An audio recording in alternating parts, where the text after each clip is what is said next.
Hello and welcome back to the Doctor's Garage. So in this video today, I'm going to be talking about whether it was my stage 2 remap that ended up killing my Defender.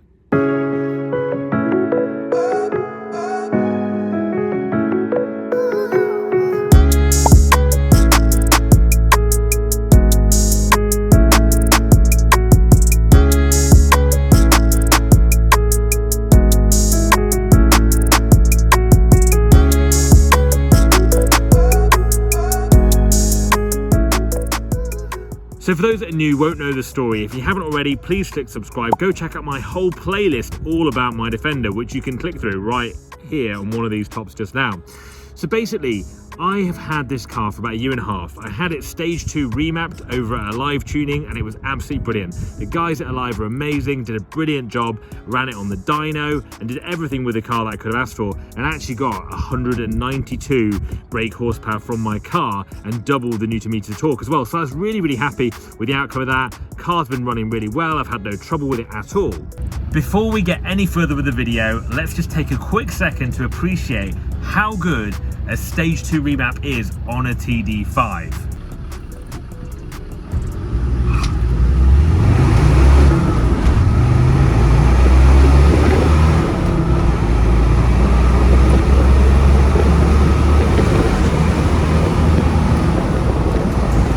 So for those that are new to the channel, let's do a quick tour around the car, talk to you about the parts I've put on this car since owning it, and everything I put on here I spend a lot of time researching. I'll put in the description below so you can buy it for yourself for your own truck if you want to. So we'll start with the front. So I've got the black lettering on here, which is something that the TD5s don't have. As you know, the Pumas with the hump in the bonnet, they have the lettering. The TD5s just had a sticker here which I've taken off, replaced it with the lettering. I quite like it personally, I think it looks better, so that's what I've got on my car. Also, a lot of people ask, this is a Keswick Green Defender. So this is a factory Keswick Green. It's a TD5. It is a 2007 it was registered actually, so one of the last TD5s actually that came off the line. On the front, it's a KBX grille set, KBX light surrounds, these are the non-gloss versions. It's got halo headlights, and it's also got smoked LED indicators and side lights as well on this car. It's got the standard black bumper on. I do have an ORE steering guard, as you can see, with the toe points. Love this. ORE makes some great gear, and actually there's a discount code if you want to buy something from ORE with me. I'll put the discount code here on the screen so you guys can use that to get some discount off if you're placing any orders with ORE at all. So let's work our way around the car. A few other bits we've got. These are just some kind of eBay special that I bought. I had them sprayed gloss black to match the arches, which I also sprayed gloss black. Again, they'll be in the description below. As you can also see here already, you'll start to see I've done a stainless steel bolt replacement. And again, where I got that part from will be below. Gloss black arches, a lot of people ask me about them. These are actually factory arches. So I wanted the factory Land Rover arches because the other ones I find don't fit quite as well. And so I actually ended up buying I think 2 or 3 different ones because mine had a sag in them originally. They seem to bend and bow in the middle. So I actually went to Breakers Yards and managed to find 4 and then had them all sprayed gloss black, along with the roof, which we'll get to, and these roof wing top vents as well.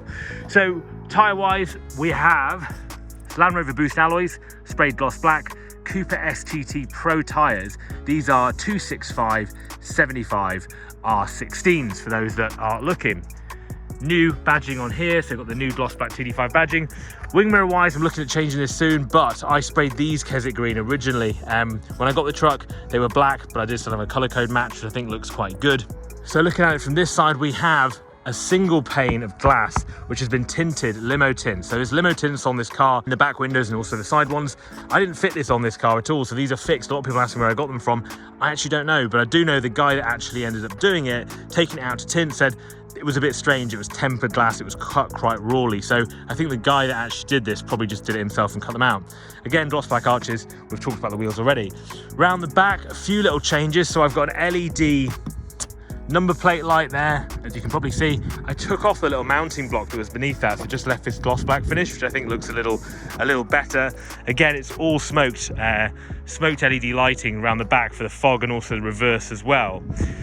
Some of the things that I think make the biggest difference are the gloss black roof to match the arches. I think overall that gives the car a really nice appearance. And also another thing was, all the stainless steel fixtures and fittings that I've got on this car, as you can see through here. So these were all bought aftermarket and fitted. It took me a long time to take these bolts out particularly and fit them, but I think from the rear, it just sets off the car really well. Looks very factory and very new. Cross member was in poor condition when I bought the truck, and I have had that resurfaced and sprayed. I did that all myself with the Boswell products. Again, I'll listen below what I used for that, but it gave a really good finish, and actually this has been over a year now and it's lasted pretty good. Put the tow bar and all that stuff myself, and tow electrics because I needed that for what I do. Rear step was not an original Land Rover one, but it works and looks good, and I quite like it just getting out the back, because this car at the moment is on a 2-inch lift, so I needed that to get in out the back. These are original Land Rover mud flaps. I wanted the original ones. I think it gives quite a factory look from the back, which is what I wanted. Talking about this, so the rear quarter glass was not in my car. So originally this was a van back, and so I cut that in myself. I've done a video on that actually, if you want to check out the video right here, of cutting out these with a template, putting the glass in, getting it tinted, doing the seals myself. As you can see, this is the first one I did. Not such a great finish there. And the second one was a bit better. But yeah, so I put those rear quarter glass in. I think that just makes a huge difference to the way the car looks. Going around this side of the car, a few other bits. So Union Jack flag stickers, TD5, new gloss side vent. All these will be in the description below, as you can see as well. Bolt kit for all the hinges. These are the original hinges, and I sprayed them Keswick green and cleaned them up, and they actually look fine, to be fair. One other thing was the black side indicators as well. They are they'll be in the description below as well. So that's basically my car overall. I'll just give you a walk around so you can kind of see it, but I'm really pleased with the way it looks. A couple of things I need to change on it. You can see the horrific underside there, which I'm going to sort out soon. It is just surface rust. I know a lot of people have been telling me that's the next thing to do, which I agree, it definitely is. But yeah, really happy with the way my Defender has turned out. And if you have any questions about anything I fit on this car, just let me know in the comments below. So let's get talking about the ECU, and particularly, did the Remap wreck this car? Now, it was probably about 4 weeks ago now. I had not run the car for about a week. It was when the petrol crisis was happening here in the UK, and I got in it, tried to start it, it turned over, and then nothing fired. It didn't start at all, and so I was a bit stuck because I thought, well, I can't hear the fuel pump. I spoke to you guys here on YouTube, gave some amazing tips and tricks about what to do, trying to fix it. I did loads of things in regards to trying to get it sorted, but nothing really worked. I ended up taking the fuel pump out of this car, ended up cutting a hole actually in the back of my load bay, which some people agree with, some people disagree with, but it worked really well. I got the pump out, had a look at it, tested it, bought a new pump, tried that, and it still didn't work. It was still not putting the electricity through to the pump like it should be, and so I was a bit lost as to what to do next, because for those that watch, if you don't know, I'm not a mechanic at all. I'm actually a doctor by background, and so this is really new for me, and I don't really know what I'm doing, to be quite honest. So I sent my ECU over to a live tuning, and they plugged it in there at their diagnostic center and basically said, look, this ECU is completely dead. There is nothing coming from it at all. But interestingly, what they did note is when they got the ECU, it had some other stickers all around it, and it had been opened before, repaired before, and probably tampered with before at some point. So anyway, they refurbished an ECU for me, another TD5 ECU, sent it back, and I'm so pleased to say it worked. As you can see, my car isn't on my drive anymore, I'm actually out in it, so the car now runs and it works brilliantly. But after that happened, and I put this on YouTube saying, look, it's worked, it was better, quite a lot of you messaged me saying, do you think it was the remap that you had done over Alive that actually ended up killing off your ECU and therefore breaking your car? When I looked into it, what I found is that actually it's really, really rare for the ECUs just to burn out and die. And dealing with the live tuning, those guys are real experts in this business. They tune over 100 vehicles worldwide every single month, and Gary, who owns live tuning, is notorious for being one of the best in the business when it comes to ECUs and remapping. That's why I first went to those guys in the first place. So it is a really rare occurrence, and there's a couple of things with mine that were a little different. So firstly, mine had a stage 1 remap on it done elsewhere for I don't know how long. When it first got to Alive, they plugged it in, it had a stage 1 on it, and like I say, the ECU had maybe been repaired or tampered with at some point, so kind of gave some suggestion that something had been done to it prior to me knowing about it, or prior to Alive doing anything with it at all.